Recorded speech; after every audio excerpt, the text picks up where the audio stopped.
Morning Capricorn. Good morning sa mga Capricorn guys. Para to sa'yo, Capricorn. Simula ngayong December 17. Tingnan natin ang inyong sitwasyon guys. At paparating. Para sa Capricorn. May kinalaman to sa inyong family, sa inyong buhay mag-asawa, buhay single at buhay may anak. Okay, Capricorn, tingnan natin.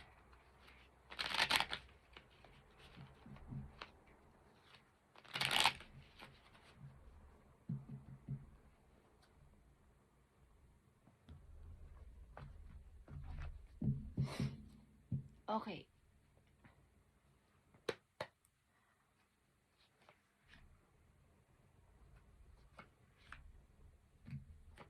Capricorn.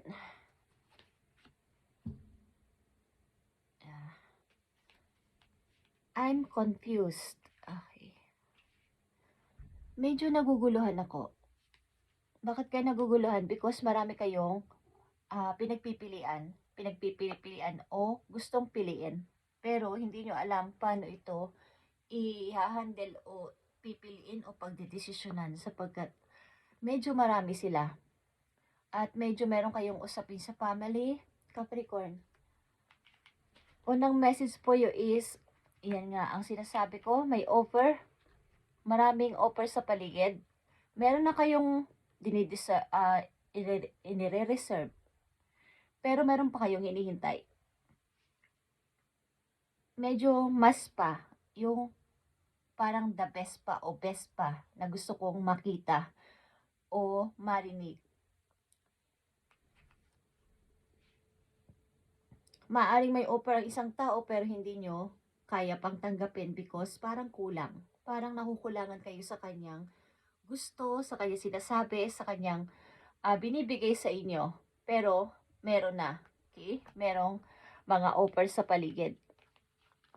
The sun is here guys. Okay, ilan sa inyo ay namumuhay ng masaya, tahimik, at kumbaga may freedom sa sarili. Nagpapakasaya o nag-i-enjoy sa pagiging single ang mga Capricorn na nandito. But tumarating yung time na andyan nga yung mga halimbawa messages or mga offer ng ilang tao is takot kayong i-accept o bigyan ng desisyon, Capricorn. Because paano ko to i-handle ng maayos kung may problema na naman na darating kapag kinuha ko tong responsibilidad na to o ang alok mo sa akin. Baka ito lang yung kaya ko kasi. Ito lang yung kaya kong i-solve, i-handle sa ngayon. Pero yung mga ilang problema pa na darating is takot ang ilang Capricorn. Okay? At because meron kayong mga dinadamdam pa sa inyong sarili. Baga kulang pa kayo sa ganito, sa ganyan, o sa inyong own energy. Kulang pa kayong, baka pag dumating ang panahon na to is, ako naman yung hindi makabangon ulit. Okay, meron kayong mga pagdududa sa mga offer na dumarating sa inyong harapan. Okay guys, maaari rin may anak kayong lalaki, okay, na masaya kayo na nakikita itong nabibigyan nyo ng maayos na pamumuhay. Titinan pa natin to guys. Ilan sa inyo mahina ang katawan, Capricorn? At pinipilit na wag mo nang tumanggap ng mga messages sa paligid o sa literal na pag may nagsasalita sa inyo ng ganito, may problema na naman tayo or mayroon na naman tayong dapat na asikasuhin is takot kayong pakiharapan ito. Kaya natin. Ito ay kasalukuyan ninyong nararanasan, Capricorn. At andito ang King of Cups. Ito ay Scorpio energy. But ikaw ito as a King of Cups, nakatutok tayo sa inyong energy, okay, is isa ka sigurong mahinahon na mother or father sa iyong family. At wala ka munang masyadong, baga yung iyong emotion na iyong pinagtsatsagaan o tinitiis mo na wag mo nang mag-react, okay? Ayaw mo munang sabihin yung iyong feelings o nararamdaman sa iba. Dahil siguro sa dami niyong responsibilidad guys, is panay ang inyong trabaho. Wala kayong kapagod-pagod sa pagtatrabaho. At wala kayong time sa inyong sarili. Okay? Maaaring itong mga messages na ito na dumating o gustong na kinakatakutan ninyo ay may kinalaman sa pera. Okay, may kinalaman kapag nag-message ay kailangan ko na ganito, kailangan ko ng pera. At nandito ang Queen and King of Cups, guys. Okay, isa kayong ina o ama o ina-ama sa inyong mga anak, guys. At nandito yung kalungkutan sa puso ninyo. Okay? Ina't ama kayo sa inyong mga anak. Hindi ko alam kung kayo ay single mom o single dad na nagtatrabaho para sa inyong family o para sa inyong mga anak. Okay. Kung may dumating man namang alok sa inyo ay nakukulangan pa kayo sa kanilang mga alok. Sapagkat alam niyo sa sarili niyo na kayo ay pag nagka-problema na naman is ako din naman ang maggagawa ng solusyon nito. Capricorn, tingnan natin. Okay, guys. Yeah.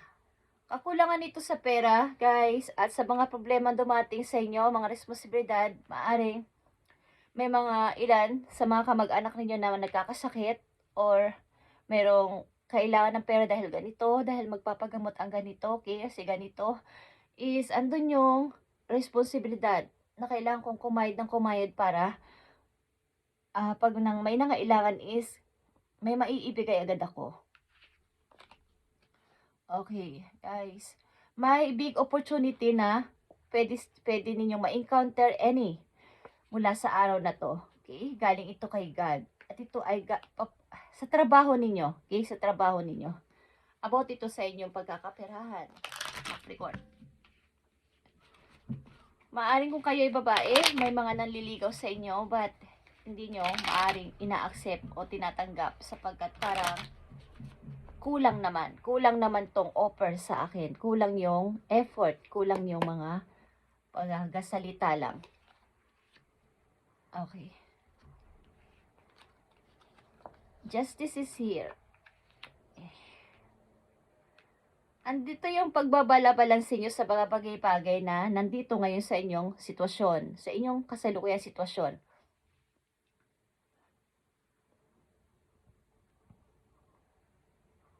Sa mga lumalapit sa inyo at sa may kinalaman sa family ito is wala muna kayong sinasabi o binibitiwang salita. Kumbaga, tinitingnan ninyo o pinagmamasdan nyo muna ang sitwasyon o sarili ninyo kung ano ang dapat ninyong pagdesisyonan dito.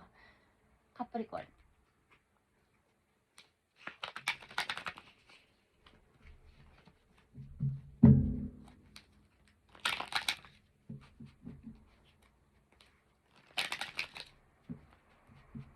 Malaya man kayo pero hindi kayo, wala pa kayo sa relasyon, guys. Wala pa kayo sa official relasyon. Sapagkat kayo ay naka-focus sa inyong work at marami yata kayong responsibilidad, guys. Sa inyong pamilya. Pagamat kayo single at pwede naman anytime na umibig is wala muna ito sa inyo. Okay, tingnan natin Capricorn ang inyong message. Paparating na message dito o dapat ditong malaman ninyo na solusyon sa inyong kinakaharap sa kasalukuyan. Okay. So, meron nga kayong pagja-juggling, guys.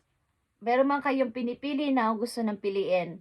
May kinalaman sa pag-ibig at karir ay merong pagdududa o pag-isip-isip pa sapagkat ito ay may mahalagang trabaho ito at mahalagang person na dapat ninyong pag-isipang mabuti bago umuo.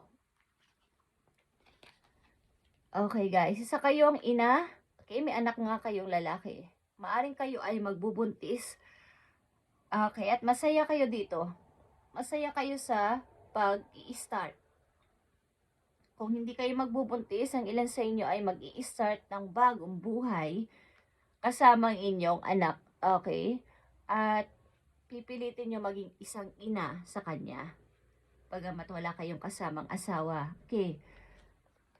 At nandito yung Three of Pentacles. Ang ilan sa inyo ay unti-unti nakaka-move on at nakakaroon ng maraming kakilala, nagkakaroon ng maraming makakasama sa bagong trabaho ninyo.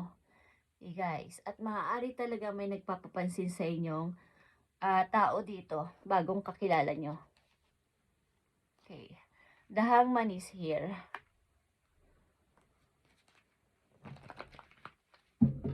Nakalutang kayo or hindi nyo pinapansin ang nangyayari sa paligid. Sumasabay kayo sa agos muna ng sitwasyon ninyo.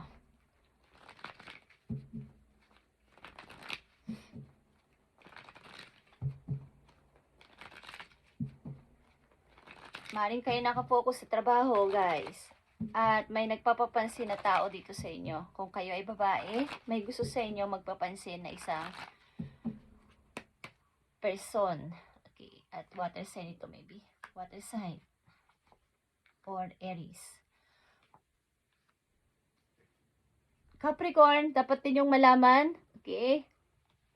Ito yung pag-focus sa trabaho at pag-iipon talaga ng money sa inyo, papunta sa inyong future. Pag-iipon ng pera, pagiging isang single person.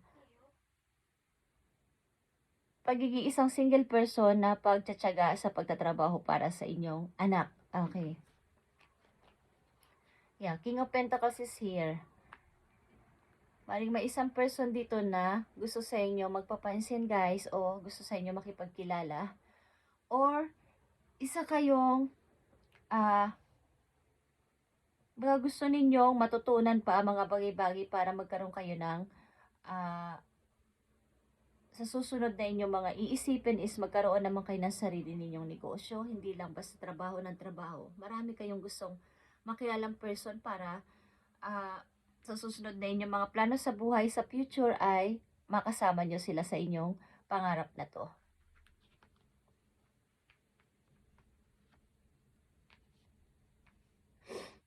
Okay.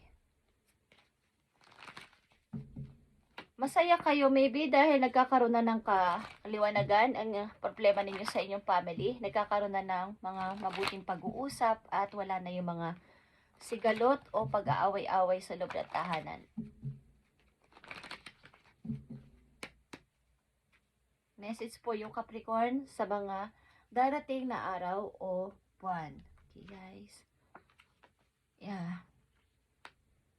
Naisip nyo na hindi na ako bumabata o hindi na ako, kumbaga papunta na ako sa pagre-retiro o pagtanda ko is kailangan ko namang malaman ang purpose ko, ano ba talaga, trabaho na lang ako ng trabaho or dapat kong pagdesisyonan ko ano ang plano ko sa mga susunod na taon sa buhay ko.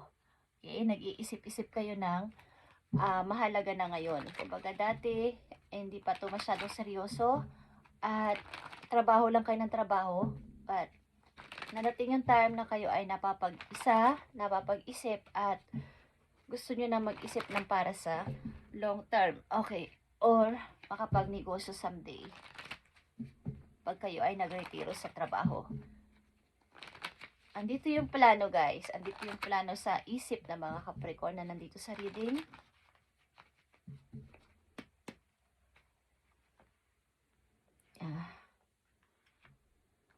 Nag-iisip-isip kayo na maaaring may gusto kayong puntahan o uwian, but andito talaga yung hindi pa talaga siguradong doon na o siya na. Okay, tao ito at career na inyong pinag-iisipan na piliin or puntahan. Guys, sa mga Capricorn na nandito sa reading. Meron man kayong piniling trabaho, may pinili man kayong person na inyong sasamahan is mandito yung pag-iisip-isip.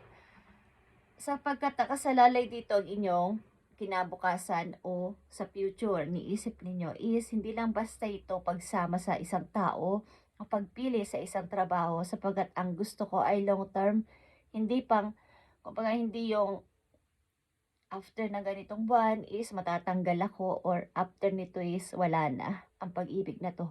So, andito yung pag-iisip-isip para sa kinabukasan niyo, panghabang buhay. At ang ilan sa inyo ay ginugos pa rin ng nakaraan o ng inyong past, maaring past na nakaraan sa inyong karelasyon, sapagkat ang nakikita kong Capricorn dito ay single. Single parent, okay. Single parent ang nanditong Capricorn na nakikita ko. Tingnan natin ang inyong pag-ibig. Okay. Pag-ibig ng mga Capricorn.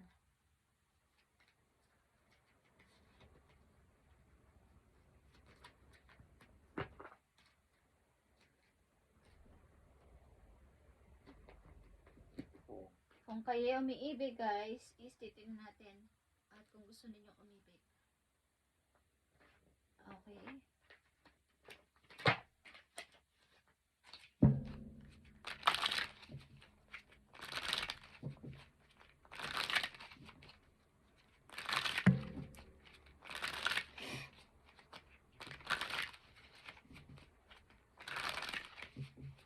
Para to sa iyo, Capricorn.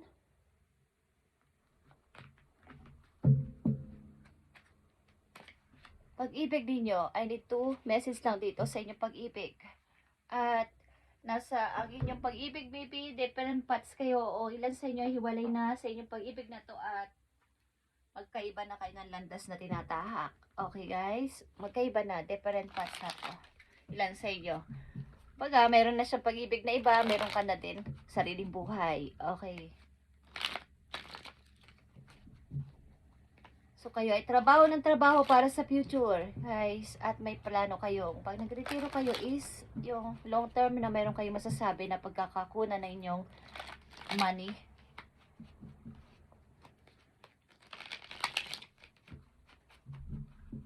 Okay.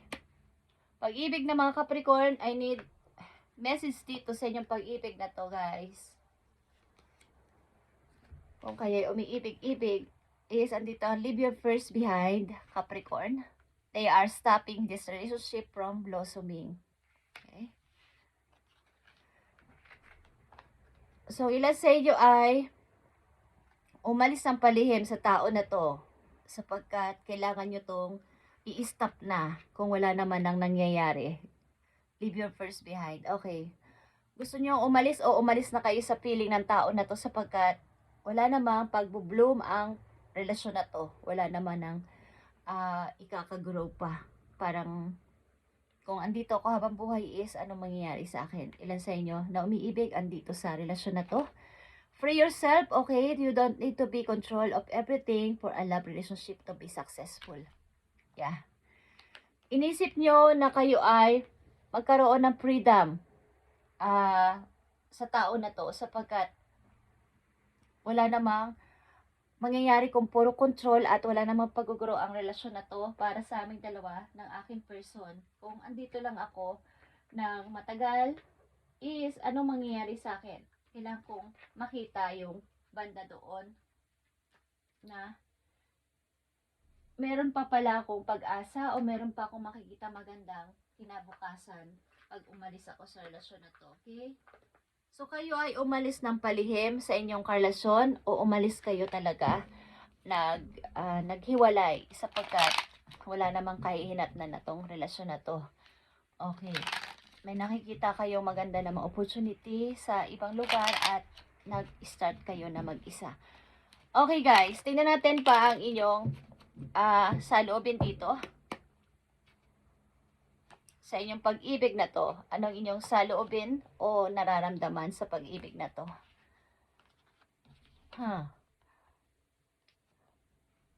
So, andito yung inyong, sa nangyaring ito sa inyong pag-ibig na to is, marami man lumalapit ka to, na sinabi ko kanina ay, andito yung inyong confused o pagka-confuse sa mga offer sa kasalukuyan. So, andito pa rin yung mga inyong, gusto ninyong ipakita na kayo ay may freedom na gawin ang lahat. Yung inyong gusto, inyong passion, yung desire ng puso nyo is, andito kayo sa time na may freedom na magkaroon ng time sa sarili at the same time is nakafocus kayo sa work. Okay guys?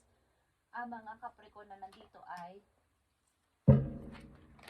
umalis sa relasyon na hindi na pwede at may control issue.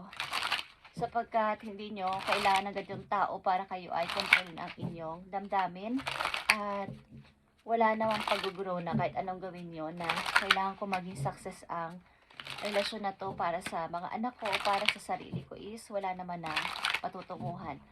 Okay, sa kasalukuyan, marami kayong gustong gawin sa buhay nyo na may kinalaman sa inyong passion o desire ng inyong puso na magpapasaya sa inyo mismo. So, meron mga maraming offer is andyan yung confused na baka ito ay hindi totoo, baka ma-mistake ako. So, lang sa inyo ay wala pang official na relasyon sa kasalukuyan. Okay, paparating sa iyong message Capricorn tuman ay pag-ibig o sa inyong sitwasyon sa kasalukuyan. Paparating sa inyong message. Okay guys. Paparating na message po you is Page of Wands again is here and the Hierophant. Okay, nakafocus kayo sa inyong gusto. Sa sarili ninyong gusto at sa inyong mga anak. Maybe kung may anak kayo is andito yung pag-usap ninyo ng madalas sa inyong mga anak at maaaring kayo ay mahilig sa mga bata kahit saan nyo makita, saan sa lansangan o saan man is andito yung inyong pag-alala na kayo ay may anak na iniwan kong sa malayo or hindi nyo kasama sa bahay is andyan yung inyong mabuting pakikipag-usap sa kanila at halupilo. Okay. Kayo ay nakapokus sa work at iniisip ang inyong future. Someday kayo ay gusto nyo makapag-negosyo at para pagkunan ninyo ng inyong source of income. If kayo ay nag-retiro na. Okay? At umiiwas kayo sa drama ng iba. Maybe wala kayong pakialam kung ano man ang sabihin nila sa inyo. Basta kailangan kong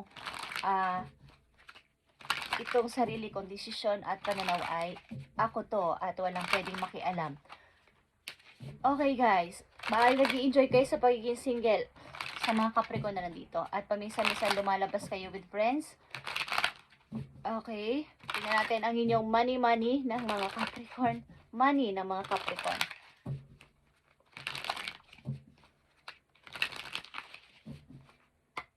Money ng mga Capricorn o kapirahan about sa inyong money ito guys is money messenger is here. May magme-message sa inyo about sa money. Okay, consider careers and money management, banking, accounting, and any field finances. Okay. Sinasabi sa inyo dito na maaaring kayo ay accountant o accounting o nasa mga bangko, nagtatrabaho. At yung mga money management, okay, may kinalaman sa paghawak ng pera ang inyong trabaho, ilan sa inyo is naka-relate dito ang inyong work o dapat ninyong ito yung inyong lagyan ng focus kung gusto ninyo ng bagong trabaho. Nag-i-indicate ito ng giant leap of forward into your career or finances. Okay. You can look forward to a happy financial outcome. Okay, may mga paparating na message sa inyo na maaaring magpapabago ng inyong career sa mga susunod na buwan o linggo o buwan sa inyong guys na may kinalaman sa inyong money. Okay. Maaaring kayo ay kung mataas ang sahod at kayo ay nagtatrabaho sa mga bank, is ayusin ninyo ang paghawak ng inyong money, guys. Okay. Maaaring dito, ito yung fit na trabaho sa inyo. Okay? Pagmamanage ng money o may kinalaman sa paghawak ng pera. Accountant. Okay. Something. At ito ay parang happy financial outcome. Guys. Money messenger. Maaaring lang sa inyo ay parang yung trabaho is nagpapadala. May ganun trabaho sa company na kayo yung humahawak ng pera para ipadala sa ganito, padala kay ganito. Okay. Yan ang nakatakdang trabaho para sa inyo. Dapat ninyong malaman na pwede ninyong itry na trabaho kung kayo ay mag-twist ng inyong career. Okay. is yung may kinalaman sa paghawak ng pera. Capricorn, tingnan natin ang message o advice sa'yo. Guys, kayo ay single. Capricorn na nandito single o naging single, buhat sa may asawa, at buhat sa may mga nobya-nobyo, is kayo ay umalis ng palihim sapagkat hindi na to sapat, hindi na to dapat para sa akin. Nakapokus kayo sa inyong career and sa inyong mga gusto sa buhay sa kasalukuyan. Bagamat may mga offer o may mga nagbibigay sa inyo ng alok, is andyan yung inyong pag-iisip-isip na baka magkamali ako again. So, kailangan ko ng mahabang proseso dito. Hindi agad-agad oo. Okay, Capricorn, tingnan natin ang message for you. When there are questions you need assistance with, go inward. Okay, sit with yourself, meditate on questions. Ask for our help. Also, then trust your intuition as most often the answer and guidance will be delivered to you intuitively. We are with you always. Okay, yan ang sabi sa inyo ng inyong mga guides. Kung kayo maraming questions sa inyong puso, sa inyong isip, ay maupo saglit at mag-meditate. I-meditate ang inyong mga question. Mag-ask kayo ng help sa inyong guides doon sa heaven, Capricorn, at mag-trust sa iyong kutob o kaba sapagkat doon ipapadala ni God ang answer sa inyong question sa inyong isip. Okay, mag-trust kayo sa inyong kutob, kaba at nararamdaman sapagkat yun ang answer ni God sa inyo simula sa araw na to. Okay, kung kayo ay may question na marami sa inyong puso. At i-guide kayo ng inyong mga angels doon sa langit. I-deliver din sa inyo. Okay? We are with you always. Yan ang sabi sa inyo ng inyong mga guides. Marami kayong question, but ibibigay sa inyo to ni God. I-meditate nyo ang inyong question na to, Capricorn, at ipapadala ito sa inyo, sa inyong isip. At ito yung sagot, guys. Maniwala kayo sa inyong intuition o inner voice, Capricorn. I-deliver ito sa'yo. Kaya kayo ay maniwala sa inyong nararamdaman, kaba, at naiisip o nararamdaman talaga sa puso na ito siguro yung answer. Is wag kayo magduda. Sapagkat marami kayong tanong sa inyong isip sa ngayon. Okay. Mag-ask kayo ng help kay God o sa mga angels nyo doon sa langit. Guys, sit with yourself, meditate on question. Okay. Last message for you. Maring ito man ay paalala sa inyo o babala. Okay, guys. Andito ang shock. May mga hindi nyo inaasahan na pagbabagong mabilisan, guys. So, kayo mag-prepared. Okay? Shocking news. Surprise is andito and transformation. So, kayo ay mag-ask ang inyong ng inyong question. May question kayo sa puso niyo, sa isip niyo is mag-ask na kayo ng answer kay God at ibibigay ito sa inyo madalian lang at masyashock kayo dito sa ito ay transformation, sudden changes na kayo ay magugulat-gulat. Ito ay shocking news para sa inyo. Surprise in epiphany. Thank you, Capricorn, and maniwala kayo sa inyong kaba and kutob and nararamdaman na inyong puso sapagkat ito yung answer ni God sa inyo. Thank you and God bless, Capricorn.